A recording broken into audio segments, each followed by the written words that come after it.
What is up, Fantasyland? Welcome to the GOAT District live via the Player Profiler Network. The NFL season is finally here, and week one is in the books. There's lots to digest, especially after a dramatic Monday Night Football between the Bills and the Jets, as we all know. Tonight, we're going to look at who you should be concerned about, who could be a buy low, and who on waivers you should be targeting or maybe even avoiding. There's lots to get to, so grab yourself a cold one, sit back, and let's get.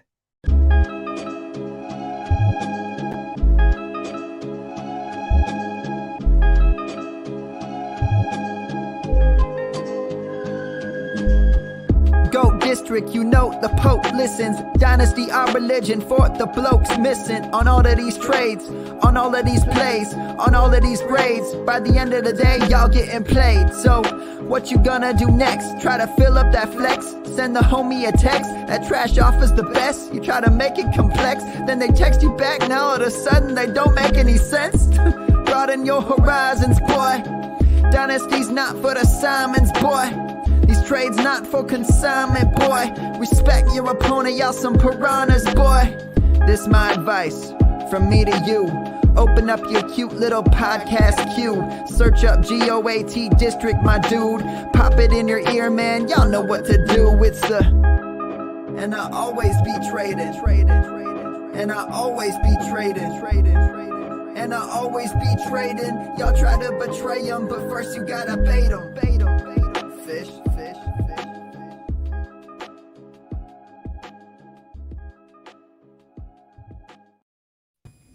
What is up, Fantasyland? Welcome to Season 7 of the GOAT District. High stakes, high win rate fantasy football content to help you win that cash.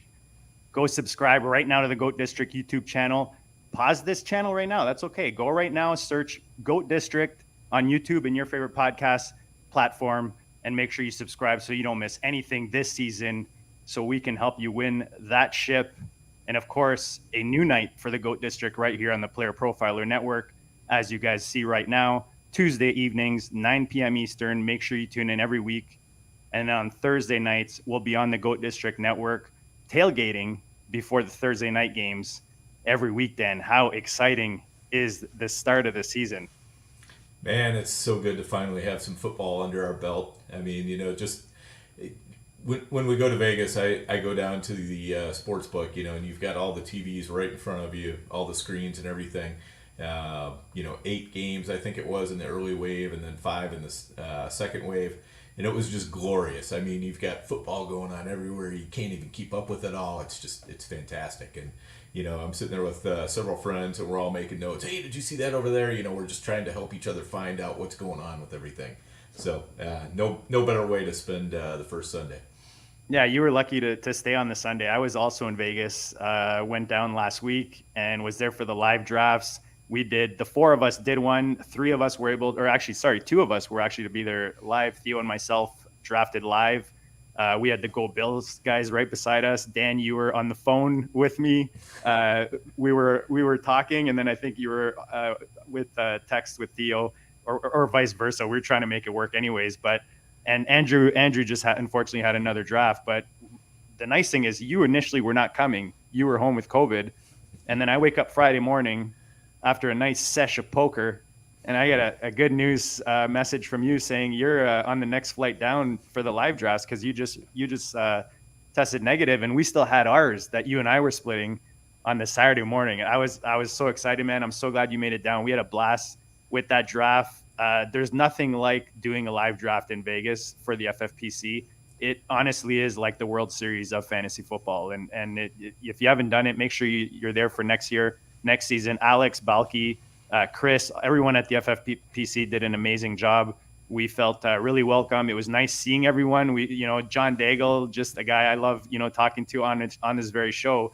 Got to hang out with him. Dave Turp was there. We had a couple beers. Danny Mueller, just a great guy. David Hubbard, got a nice hug from him. Just one of the, best guys out there. We saw Pat Crane, Pete Overzet, Dan, the list goes on and on about the guys we saw down there. But if you haven't had a chance, guys, myffpc.com, you can still use the code GOAT for a sign-up bonus, and you'll be ready for next year for the main events in Vegas. But we got a big one tonight, Dan. There was, as we know, very dramatic Monday Night Football. A lot of surprises, as we usually get in week one. And, maybe this is overreaction time, after week one. We'll discuss that tonight. But what are your general thoughts on the weeks? I know you, like you said, you got to watch it in Vegas, which is awesome. With the games, anything, that maybe stands out right off the top here?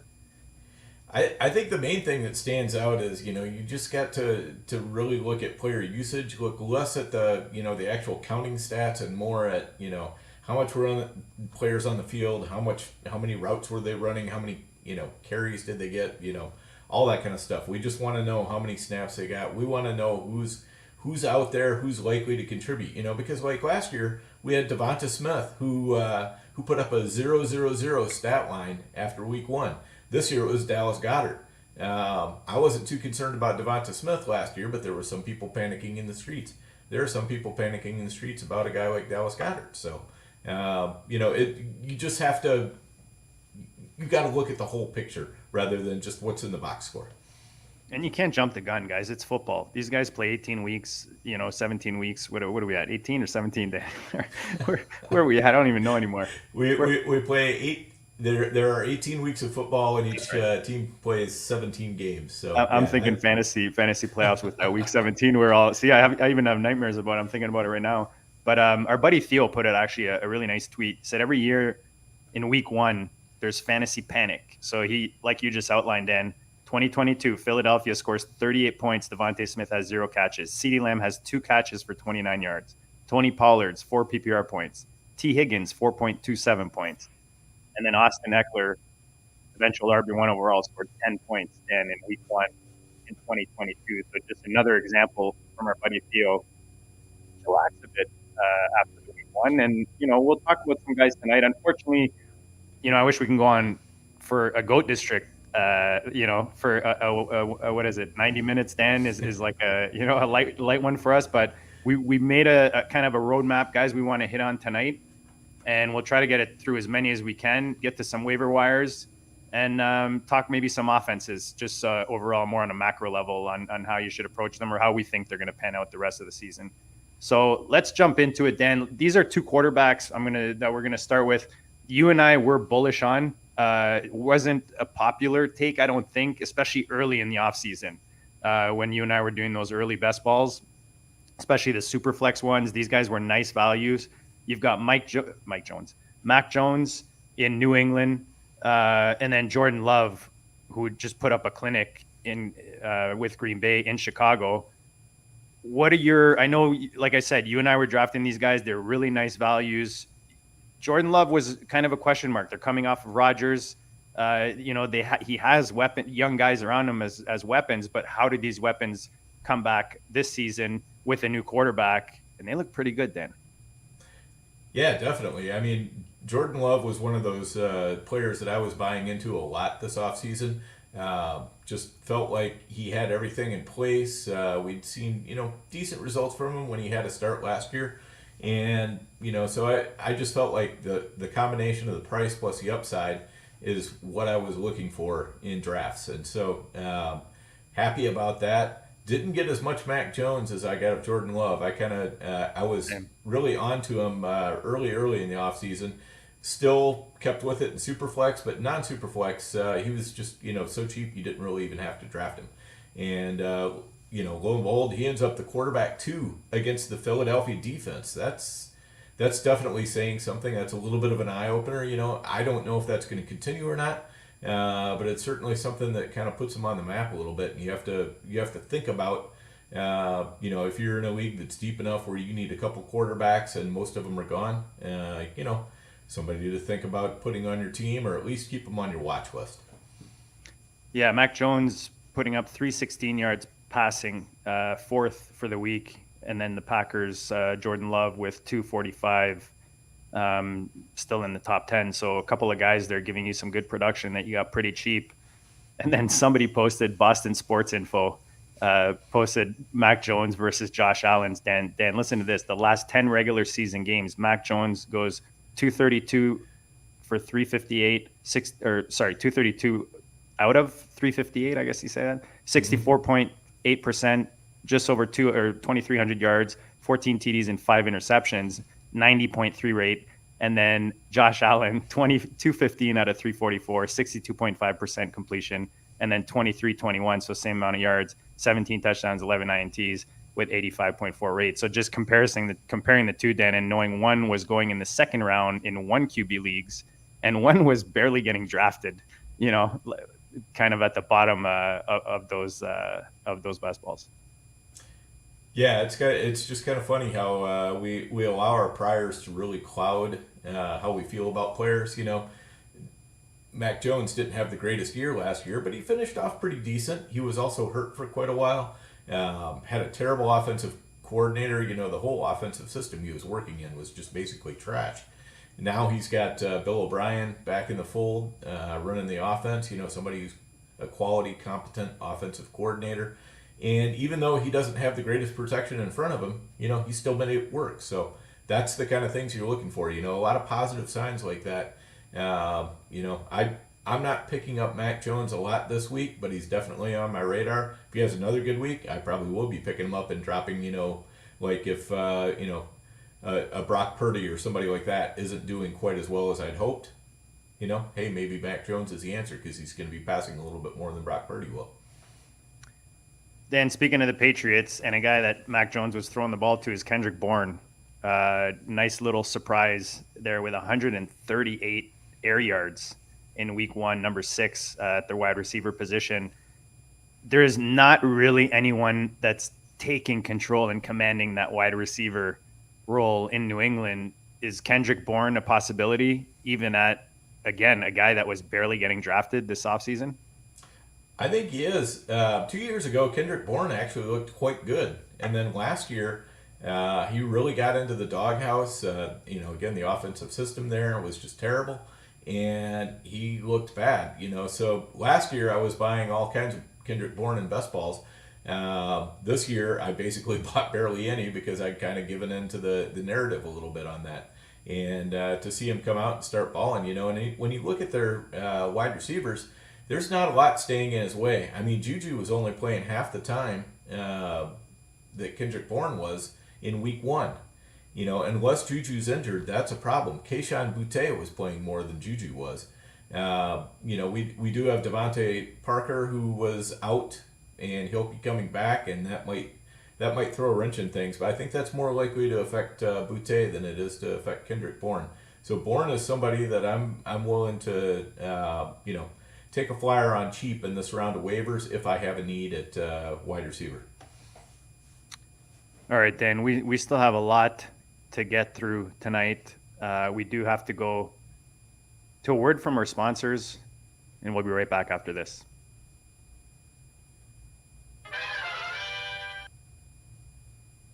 Hey, people always ask me, what's the World Series of Fantasy? What's the Super Bowl of Fantasy?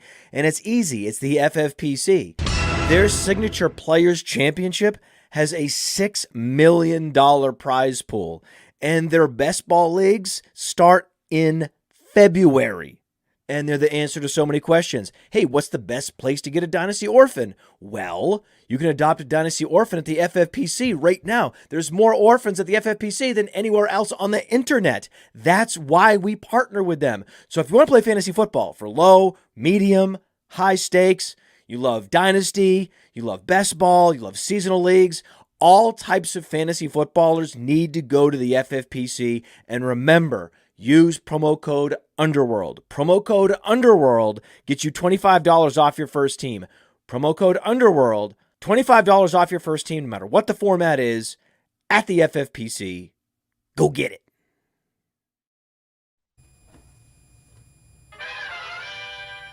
And we are back.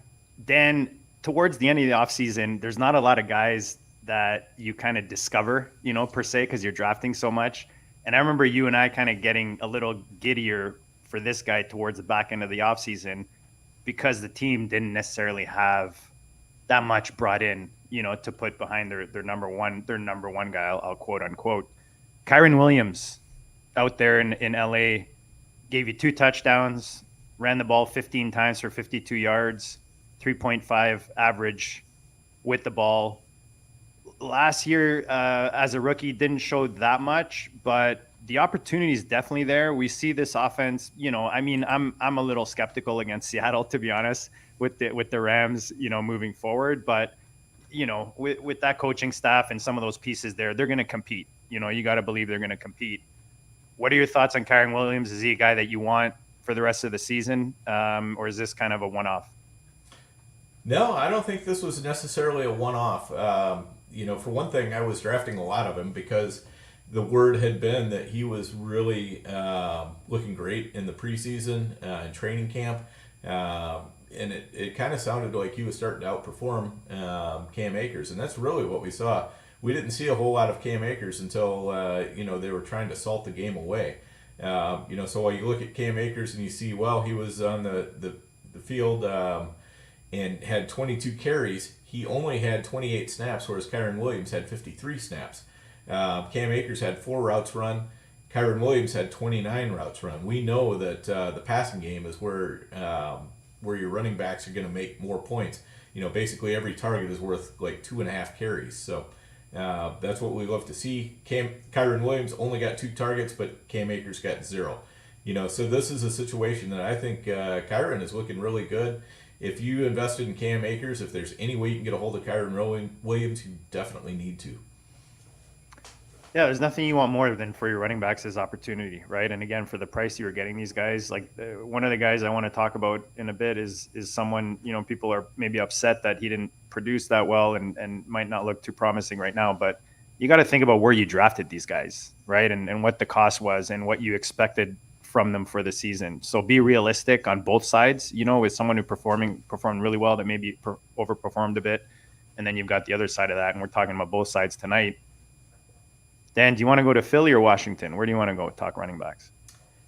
Let's go to Philly first. I don't want to go to Washington either. So let's go to Gainwell, man. You were huge on Gainwell coming in the offseason. I know so was I. I mean, at his price in that offense, how can you not? Talk about Gainwell, what he showed and what you expect moving forward. Yeah, I'm not the kind of guy who's going to victory lap. That's just not my style. But if I was going to victory lap, what I'd be telling you is I told you all off season, draft Kenny Gainwell. He's the best value there. He's very likely to end up with a huge role because you know what? DeAndre Swift continually disappoints both his coaches and his fantasy owners. Rashad Penny continually disappoints his fantasy owners. He's disappointed the coaches in Philly, and he never can stay healthy. Gainwell was always the answer. That's what I would have been telling you if I was a victory lapper. But I'm not a victory lapper, JD. I'm not that kind of guy, so I won't say any of that, okay? Well, you also know, Dan, that there's nothing worse than, taking the victory lap a little too early. And there's going to be some of those right now, out there in fantasy land saying, I told you this guy's going to win you a league. Like, it's week 1, guys. It's week 1. Right. But actually, interesting enough, I found this, again, on Twitter, Adam Koffler. Kenny Gainwell is at risk of missing Thursday's game after 2 straight did not practices. If he misses, DeAndre Swift will get more work. And if Swift balls out with the increased work, he could very well surpass Gainwell on the depth chart. So a bit of opinion there, but just a bit of is that an update for Gainwell? Or is that what you expected, Dan? Or are you a little worried about him missing practice 2 days in a row for a Thursday night game? I mean, I think he's definitely in danger of missing the Thursday night game. It's a short week. If he's not healthy, I'd really rather not see him out there. I'd rather that they use their other running backs. But for all I know, they could end up featuring Boston Scott too. So I think DeAndre Swift would probably be the smart play there. But, who knows what's going to happen. And honestly, I mean, Swift had the entire offseason. Penny had the entire offseason to try to displace Gainwell. Neither of them could do it. I'm not going to worry about if they have one good game that all of a sudden Gainwell is going to be an afterthought the rest of the season. Gainwell is going to be in the mix. He's going to be, I think, a big contributor. He's somebody you want to keep on your roster, and there's a good chance you're going to be using him in your flex a lot of weeks. Dan, we talked about LA's backfield. Let's go back really quick to the Rams with Puka Nacua, wide receiver 8. I mean, again, opportunity with Cup being hurt in LA.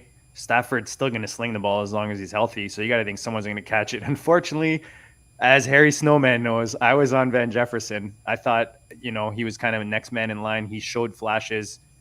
We saw Puka Nacua step up. What are your thoughts with this offense moving forward? Are we going to see kind of hot hand per game, or do you think this is kind of commanding some targets moving forward for the rookie? Yeah, I think that Puka is definitely the real deal. Obviously when Cooper Kupp comes back, if he comes back and is healthy, that's going to definitely change things. I still expect the offense to run through Kupp at that point. But up until then, basically all of us in fantasy land, we kept wanting to talk about Van Jefferson. And if you listen to Sean McVay during training camp, he wanted to talk about Puka Nacua.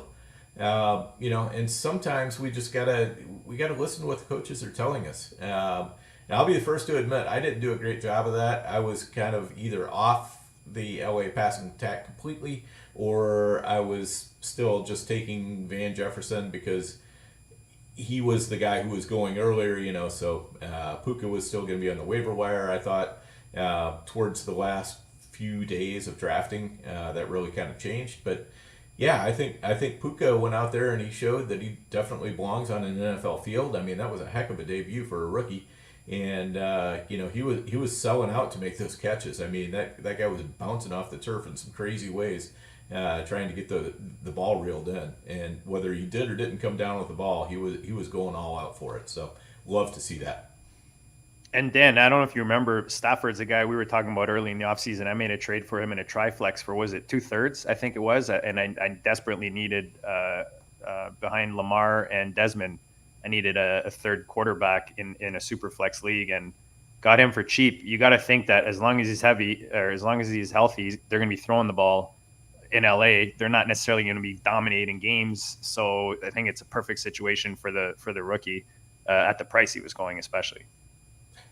Yeah, absolutely. And as you pointed out with Stafford, he's looking healthy. He's slinging the ball well, so it's great to see, and that's a positive sign for LA. The Rams we were concerned about might just go into tank mode almost immediately. Well, it looked like they were doing anything but that on Sunday, so it's great to see. One offense that was not necessarily clicking, Dan. I mean, you got to think the environment they went in week one, going to Cleveland. Joe Burrow didn't look great. He was dealing with an injury coming into week one, and then his boy T Higgins giving you a big donut, Dan, for a guy who was going second, third. I know initially you weren't on T. And then I feel like towards the end you warmed up a little, but I feel like that was maybe just an ownership thing. Was it? You just wanted some? Actually, I'd never really warmed up to him. No, okay, maybe every time, like sometimes I was in in drafts with doing a team with Theo or Andrew or whatever. They're much higher on T than I am. It's one of those things where I'm not going to fight it when I'm with those guys because I didn't want to be completely shut out. So, in that way, yes, I was just making sure I wasn't completely shut out on him. But, he wasn't somebody that I really saw as being a must draft or anything like that. As you recall in the It's a Trap episode, T. Higgins was one of my trap players. I mean, just not really interested at the cost because the upside just really doesn't seem to be there with Jamar Chase in town. So, I feel like he's stuck as a second receiver. Even last year when Chase missed like 5 games, T. Higgins still underperformed what his ADP is this year. So I do think, there's not too much reason for concern on T. Higgins. I don't think there's too much reason for concern on Joe Burrow as far as, getting the offense together and being able to sling it and start putting up a lot of points. I think that's going to happen without a doubt. I will tell you what does concern me about Joe Burrow. We were talking in one of our chats today, and the calf strain often is a precursor of an Achilles problem. We saw it with Aaron Rodgers. We've seen it with I believe that's what Cam Akers had as well. But there's kind of a history in the NFL of players with calf strains end up with ruptured Achilles a little bit later, because the Achilles isn't as flexible as what it should be, and so that's what's causing the calf strain. So does that worry me about Burrow? It definitely does. Worries you about Burrow? Worries you about Chase? 31st, Dan, after week 1 in passing offense for the Bengals. Not pretty with, again, the firepower that you expected from these guys, especially in a divisional game. I know it said it's tough going into Cleveland, but divisional game, you think they would show up a bit more. The injury is definitely not great. Let's just, all you can do is hope for the best at this point and hope that it turns around health-wise for Burrow, and then that should turn the ship. But if he's having issues with that, that's not going to be good for those other parts of that offense. Stay tuned for that. Then Philly, I mean, especially at the back, in the backfield was kind of one of those cloudy situations. DeAndre Swift, again, being the most expensive, is probably one of the guys we have the least of. Am I fair in including you in that, Dan? Yeah. Yeah, I did grab a little bit of Swift towards the end, again, just to kind of true up with the fact that I had so much Gainwell. I have some regrets with that, but Well, and we talked about that even when we were in Vegas, like that last week of drafting, you're trying to fill in holes of like 1 or 2 shares of guys that you either don't have or have very little, and maybe something changed, or whatever your reason is for wanting it, you don't want 0% on it, complete fade, and that's what you're trying to do, right? Am I right, Dan? Is that kind of what happened? That's basically it, because I had some complete fades on guys, not necessarily intentionally, but some complete fades on guys last year that I really ended up regretting. So, this is like I was fading Kelsey a little bit harder than I should have, and I just wasn't really in a position to draft him last year very much. When I did, I had found somebody I liked better. So that's basically it. What I was trying to avoid this year was just make sure I get a share or 2 of guys, and so Swift was one of those guys. And who knows? I mean, it still may pay off. But where I'm at right now is, Swift is sitting on the bench unless he's the starter on Thursday night. Yeah, and we talked about Gainwell earlier. Again, with running backs, it's always about the opportunity. Are they going to get the opportunity, especially when there's injuries happen? And you like running backs in a good offense, to keep it simple.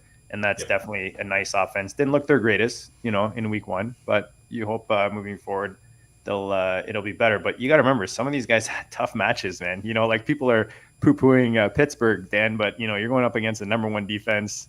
Bosa just got signed. He's jacked, ready to go. So some of these are just tough spots to be in, and you got to think that some of these offenses are going to bounce back. We'll talk more about offenses as we move on. Dan, one guy you and I were big on, unfortunately, he's literally one of my highest owned players. And again, maybe it comes back to, let's think about what we got this guy for cost-wise, and we're week 1. So through the next, 17 weeks, does this guy pay out as ADP? Antonio Gibson, Dan, RB53 in Washington. Brian Robinson definitely got more of it. And I believe Gibson even dropped the ball, which is not great because he's already kind of had that issue in the past. Do you think this was a game situation type of split with these guys? And do you think Gibson gets more involved as Washington is maybe chasing in a game, even though they were chasing a bit in this one? Or do you think that, Robinson's the number 1 and Gibson is just basically like an injury type of piece at this point? Yeah, Gibson did fumble early, so it's really tough to draw very many conclusions off of this one game. I'm going to withhold judgment for now. I did get on Brian Robinson late in the draft season, and I actually ended up with a fair amount of him, and that was something that I picked up from our good friend Nelson Sousa. One of the things he was talking about was, we shouldn't be so sure that, Gibson's just going to get this backfield. Brian Robinson is a good back in his own right, and he's probably somebody who's who's got better running back instincts, whereas Gibson is more like a more athletic player. He can do things that Robinson can't, as far as speed, agility and so forth like that. But Robinson can do things that Gibson can't, as far as hitting the right hole, being good at holding on to the running back, the ball in traffic, those kind of things. So Gibson wasn't a fade, still not a fade. If Robinson gets hurt, I think it's going to be a whole lot of Gibson with a little bit of Chris Rodriguez thrown in there. Yeah, you and me both, Joshua. A couple of interesting notes here. Scott Spratt, Robinson outsnapped Antonio Gibson 61% to 35% at week 1. Robinson never played more than 52% of snaps in 2022. So obviously trusting them more. His second year in the offense. Remember last year too, Buddy got shot before they came into the season. So, I mean, it's not like he was, had a full offseason and was fully embraced immersed in that offense like he would have normally been. And then on his third carry, Gibson with that fumble in the game. So interesting to see Washington moving forward, how this offense will kind of, especially at the running back position. Dan, I'm going to go to this guy next just because, it's like a Band-Aid, right? We gotta kind of get it off. I feel like you got me all in this whirlwind about this guy in the last week and a half of drafting. Played 90% of snaps on Sundays. Your boy Drake London, Dan, just did not come through. It's almost the opposite of what we kind of thought would play out in our little, in our little group, our little DMs there. You can correct me if I'm wrong on your end, but Kyle Pitts ends up being, the man getting the targets, and then London, unfortunately, with a big 0. Is this like a buy low, Dan? Are you totally, getting influenced by this week 1, the recency bias, huge right now? Or are you just, staying pat and thinking maybe I can go buy some Drake London in Dynasty right now? Yeah, I'd definitely be buying London in Dynasty. Nothing has changed about his talent level. He's a very, very talented guy. I do expect that he'll be more involved as the season goes along. But the problem, the biggest problem I see is one that Noah Rudell warned us about on the It's a Trap episode. And that was just the lack of volume was going to be even worse than what we were expecting. We thought, Atlanta's going to be a low volume passing offense, but they're going to have, still a decent amount of volume. But how much Bijan sucked up out of that passing volume, and then Pitts taking some, Mac Hollins taking some, it really made for a small sliver of pie for Drake London. I do expect he's going to get bigger slices of pie as we go, but it's a small pie, and there's nothing that you can do about that. Yeah, it's kind of like the target thing, Dan, especially with tight ends. As long as your boy's getting targeted, he's on the field with the snap shares. Remember, this is a second-year receiver in a young offense. This is a quarterback that's just it's his first game of the season, man. Chillax, you got to think that I know people are panicking, and but one thing you got to, I think, just kind of a general approach to the season, Dan, as we started with. For me, I always give it at least 4 weeks. For me, you can't just sit on your hands and do nothing. You got to be selective with what you react and don't react to. But I think especially the ones that you had that you were very strong opinionated on coming into the season, don't let the 1 week just completely take you off of your point or your thought process on that player. Let it play out a bit and then kind of make your decision after maybe week 2 or 3. And I say even 4 in a lot of cases, Dan. Yeah. And another thought on that is, if Ritter continues to just be as terrible looking as what he was, we know yes, the Taylor Heineke era yeah. that definitely could be coming. Because the thing is Arthur Smith wasn't afraid to pull the plug on Marcus Mariota and go ahead and put in Ritter. I don't think he's going to be afraid to pull the plug on Ritter after he's seen enough of him. But he wants, Ritter's, he had 3 starts, I think it was last year. And, he's had 1 start this year. He's going to get a few more weeks, but I think there's going to come a point where if he's just not doing it, Arthur Smith knows that the NFC South is very, very winnable. And so he's going to be looking to get that division win, get into the playoffs, and keep coaching for another year. Yeah, you know what? I went to your boy London, but I'm not gonna hide away, Dan. I'm not gonna hide behind. I did change my mind on this guy later in the offseason, but Christian Kirk, many people believe that Ridley would, be back kind of where he left off in an ascending Jacksonville offense.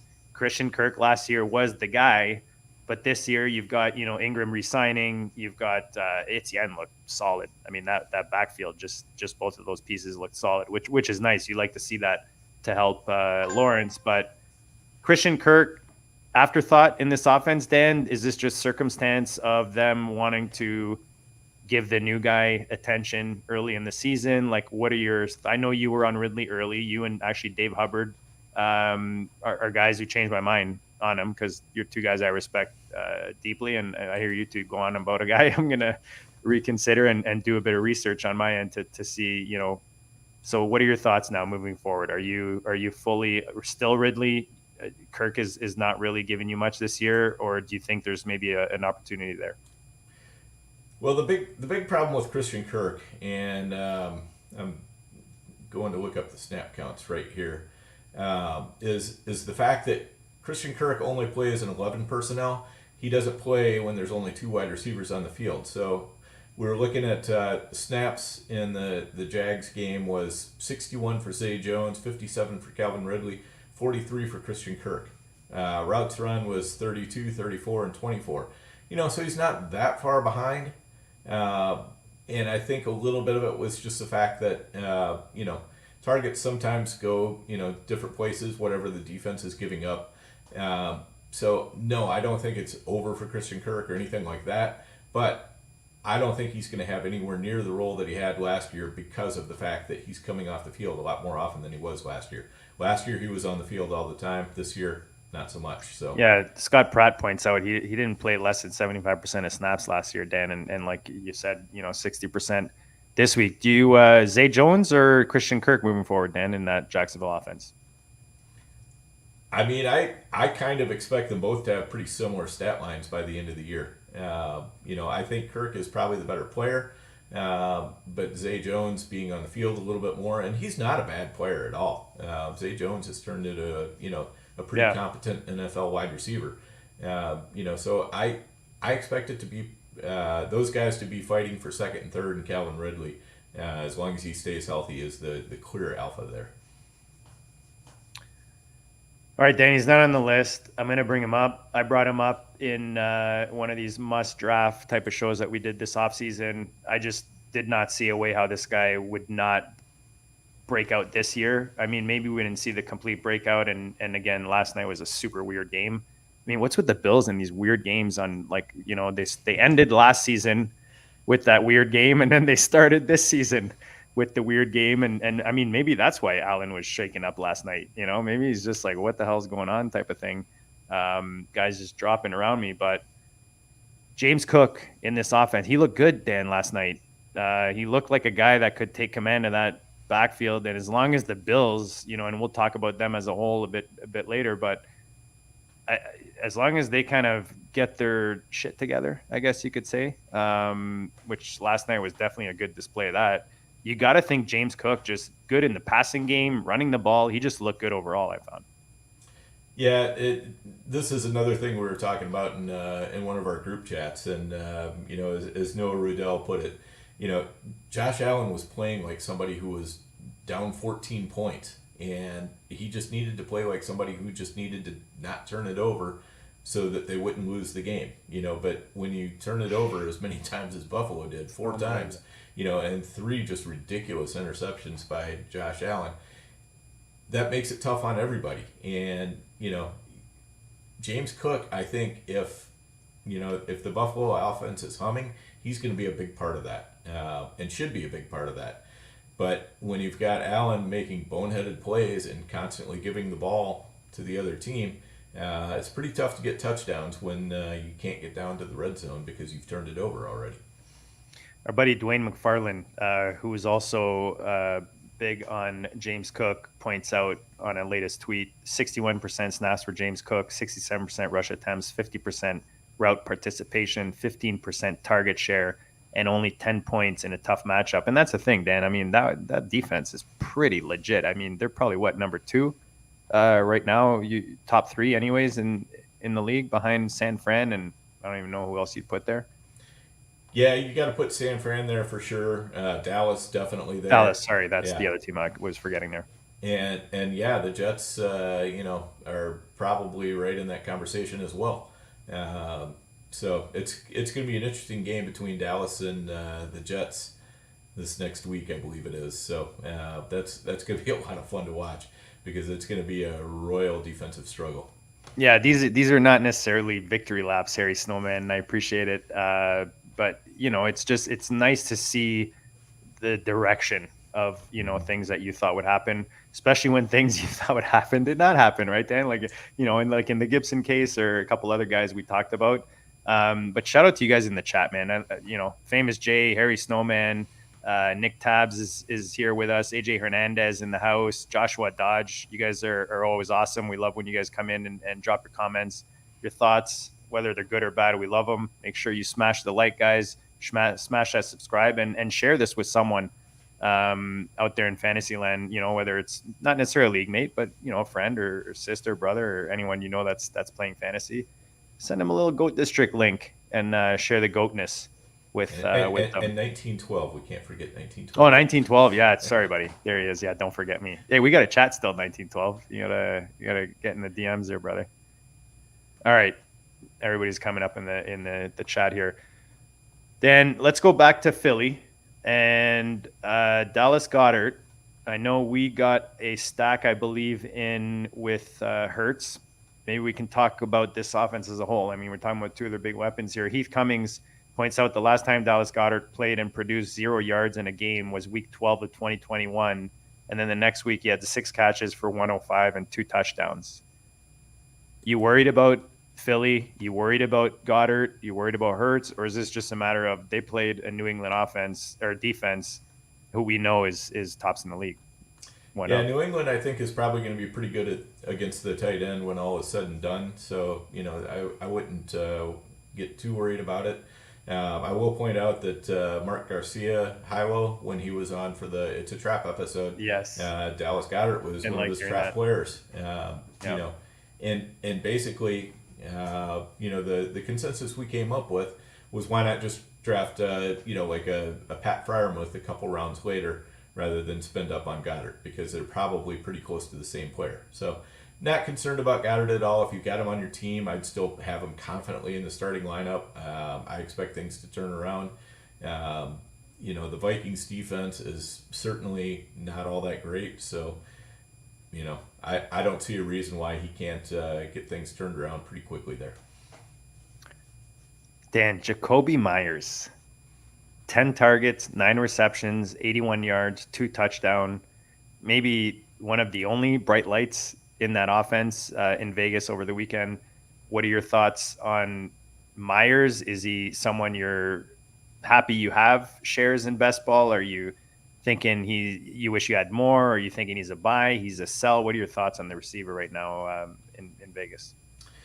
Yeah, I mean, basically he's, probably second line for targets on that offense. He's got a concussion right now, so we don't know if he's going to be playing in week 2, but this is a team that's probably going to have to pass a good bit. Garoppolo is competent, even if he can't stay healthy. When he is in the game, he's fairly competent, and he was relentlessly feeding Myers and Devontae Adams. So I would expect that to continue. So I think if you've got Jacoby Myers, you got a nice little bargain in the last half of your draft, and he's somebody that you can probably, any week he's playing, you can put him in your lineup pretty confidently and feel like you're going to get a good number of points. I don't expect him to score 2 touchdowns again, but I think he's probably going to be getting 8 to 10 targets. He'll probably catch 7, 8 of them and get 70, 80 yards, something like that. So if that works for you, get him in your lineup.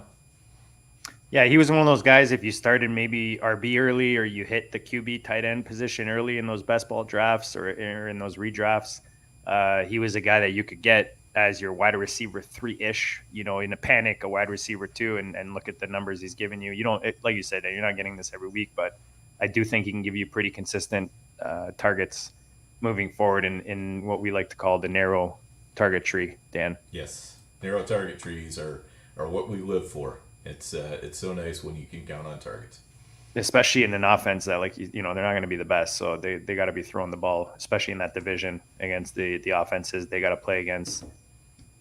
Yep. All right. Definitely. Who haven't we touched on, Dan? I see another couple tight ends here. Chig, Everett. Go ahead on whichever one you want to start with. Yeah, let's talk a little bit about Chig on Conquo.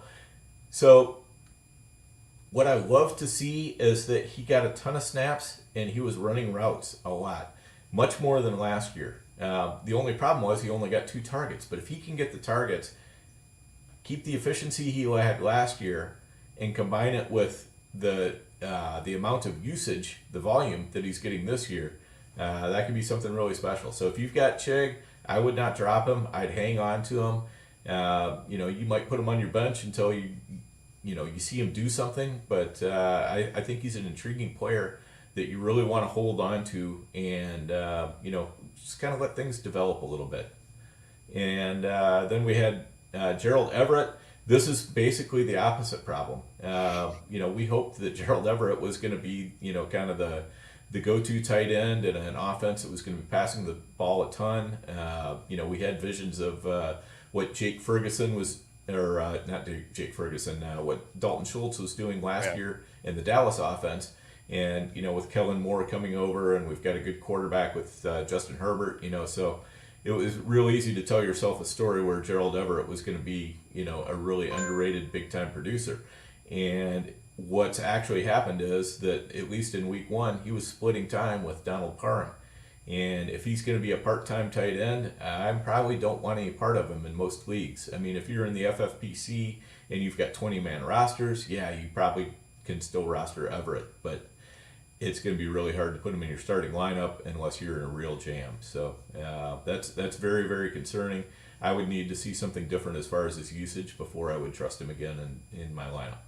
Yeah, Mark Dankenbring on Twitter at Mark Dank points out the split between the two. Everett 55 snaps, Parham 40. Everett 23 snaps, Parham 17. Everett 3 targets, Parham 3, and then 0 red zone targets for Parham and 2 where he scored TD for Parham. So again, as an Everett fan, you're not happy to see, or not fan, but owner, you're not happy to see that. But you got to think in that Chargers offense, he was never going to be one of those top 3 targets anyways. You know what I mean? Whereas Chig, because it's kind of that narrower target tree, you got to think he's got a better chance of being one of those top targets in that offense. Obviously, he had a better chance with Burks being out, but I mean, it's not like Burks did much anyways this weekend, right? So, maybe one's pointing up and one's pointing down, Dan. Yeah, exactly. And the curious thing in Tennessee was how much they used Nick Westbrook-Ikhine. Not surprising. Yeah, that's right. Yeah. Not surprising that he was on the field a lot, because they ran a lot of 3 wide receiver sets. But the number of targets he got versus Treylon Burks and Chig was definitely a little bit surprising. Not something I would really necessarily expect to continue, sort of a 1-week aberration. So I'm still holding Treylon Burks. I'm still holding Chig. Not putting him in my starting lineup right now, but definitely keeping him on the bench. Yeah, Adam Levitan pointed out NWI, as he calls them, 7 targets on 33 snaps, where Treylon Burks 3 targets on 37 snaps, and then Chig 2 targets on 30 snaps. So a bit of the breakdown there. I mean, not that Tannehill looked great or that offense looked great this weekend, but who knows moving forward what they look like. Anyone we missed, Dan, or that you wanted to bring up? I mean, we can go through all misses and hits and all that, but I think anything on the Colts, my Colts, I know Pittman looked good. I know Pittman was a guy I was tweeting out like he's going way too early right now. I was trying to find that tweet just in case I needed it, if that continues in the season. But I feel like Pittman looks like he's the solid wide receiver 1 there. Richardson looked pretty good for his first game.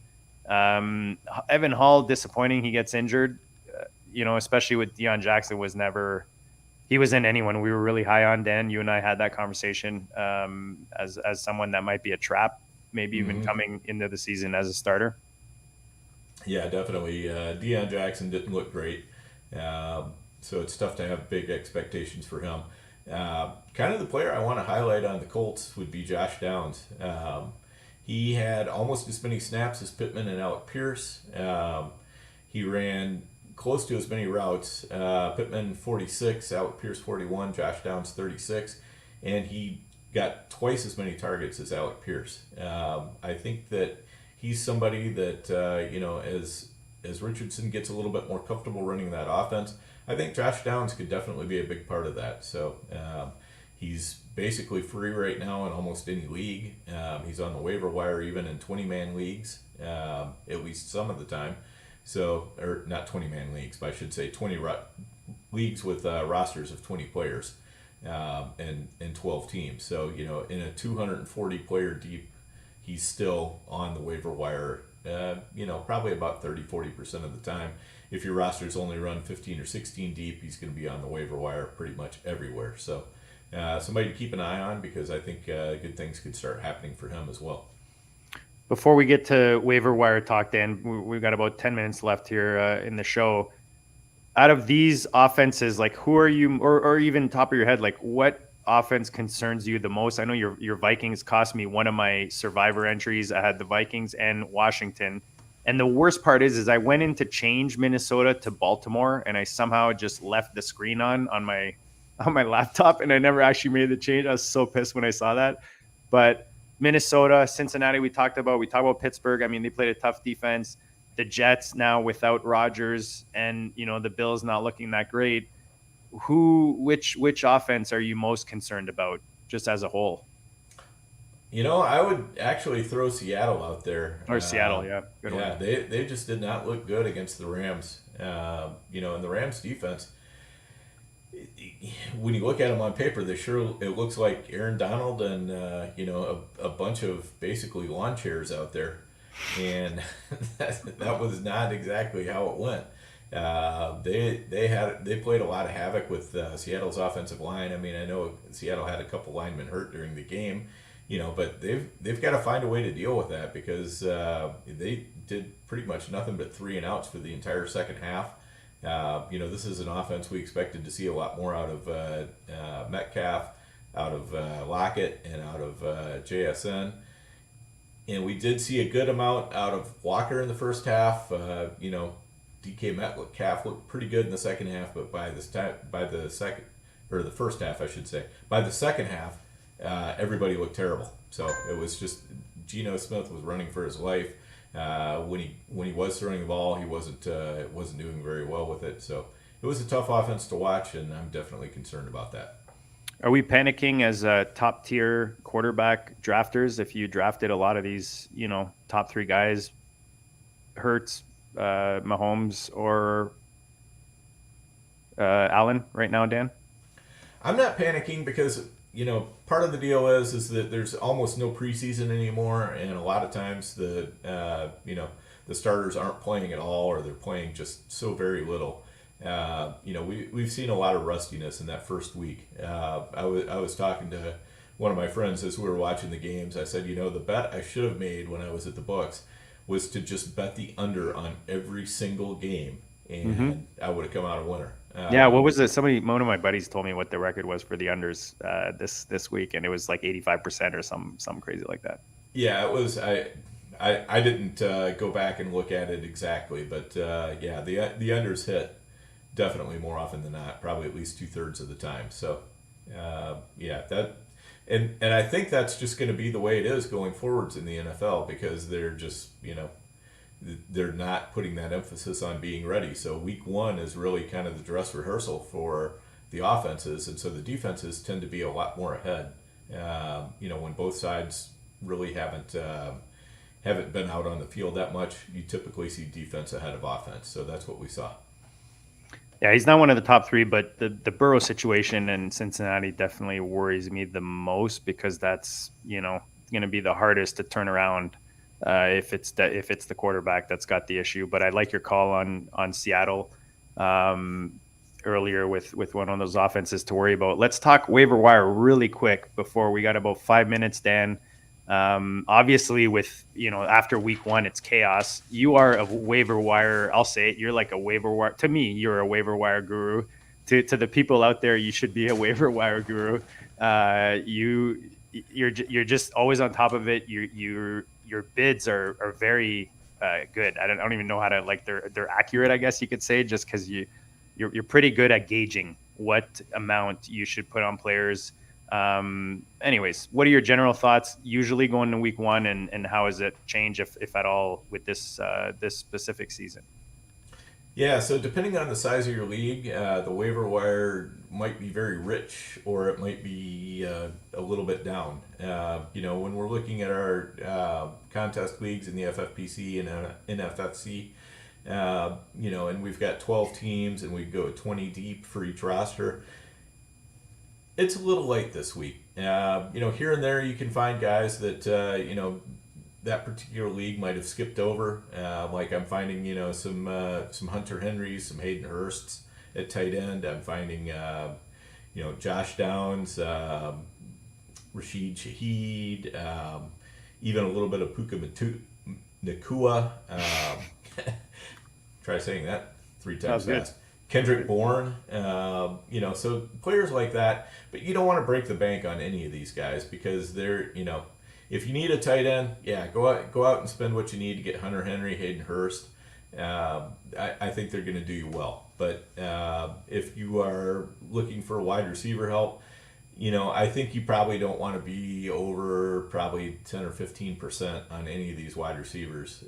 Even if like a Puka Nacua is out there, it's just hard for me to get up that high. And for running backs, Justice Hill is out there. I don't know. I mean, that whole situation just kind of seems like a mess to me, because Gus Edwards is definitely involved. Justice Hill is going to be involved. I mean, Justice Hill has had 4 years in Baltimore before this year, and we barely heard a peep out of him. And now all of a sudden he's going to be the savior because he happened to fall in the end zone a couple times. I'll be bidding on Justice Hill, but I'm not going to break the bank for him, for sure. This is what I'm going to say about waiver wires, because we talked about a lot of the guys, and we didn't want to make this necessarily a waiver wire show. But be careful who you drop.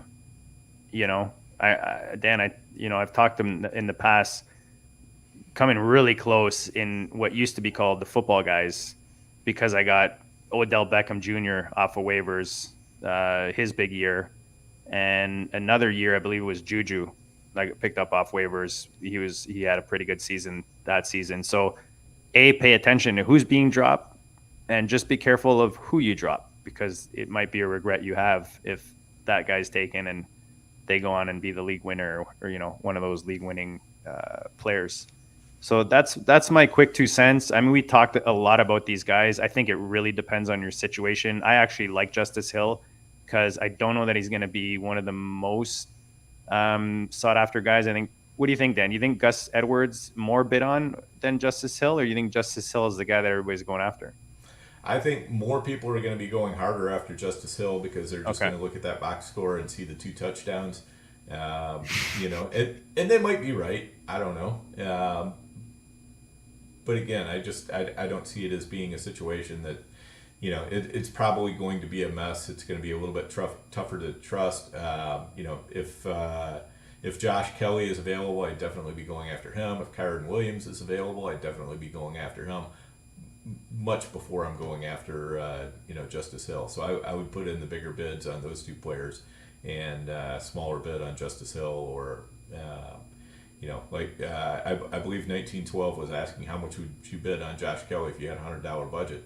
I would say how much you need Josh Kelly. That's the question, because a lot of it is when you're thinking about your bids, you want to think about not only, what do I think other people are going to bid, but I also need to think about how much is this guy worth to me on this particular team.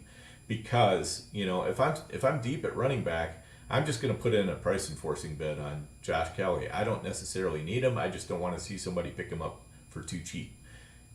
But if I really got a need at running back, and I'm already going, I'm in trouble at running back, I'm probably going to put in a healthy bid on Josh Kelly. I might put in 30% even, and see if I can land him that way. Because you know what? I don't care if I overspend, if I really need a guy, if I made sure I got my guy, I'm happy with that. It's a little bit tougher when you've got the $100 maximum rather than $1,000 maximum, because when you can do dollar bids, $1,000 can go a long, long way, even if you spend 900 of it right away, right? You're not always going to get the guys you want, but you can keep putting in those dollar bids. Whereas, if you use up $70 of your $100 bid, now you've only got 30 more bids you can do max. So, you have to keep things like that in mind as well.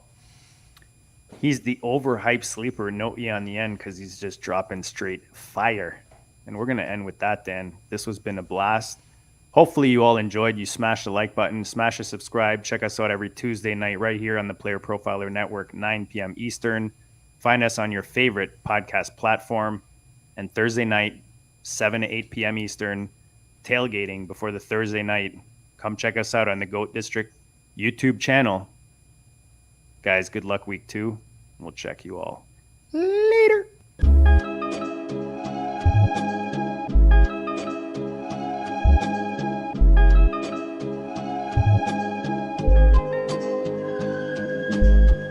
Go DiSTRiCT, the Pope listens. Dynasty, our religion, for the blokes missing. On all of these trades, on all of these plays, on all of these grades. By the end of the day, y'all getting played. So, what you gonna do next? Try to fill up that flex? Send the homie a text? That trash offers the best? You try to make it complex, then they text you back. Now all of a sudden, they don't make any sense. Broaden your horizons, boy. Dynasty's not for the Simons, boy. These trades not for consignment, boy. Respect your opponent, y'all some piranhas, boy. This my advice, from me to you. Open up your cute little podcast queue. Search up GOAT DiSTRiCT, my dude. Pop it in your ear, man, y'all know what to do. It's the... And I always be traded. And I always be traded. And I always be trading. Y'all try to betray them, but first you gotta bait them. Fish.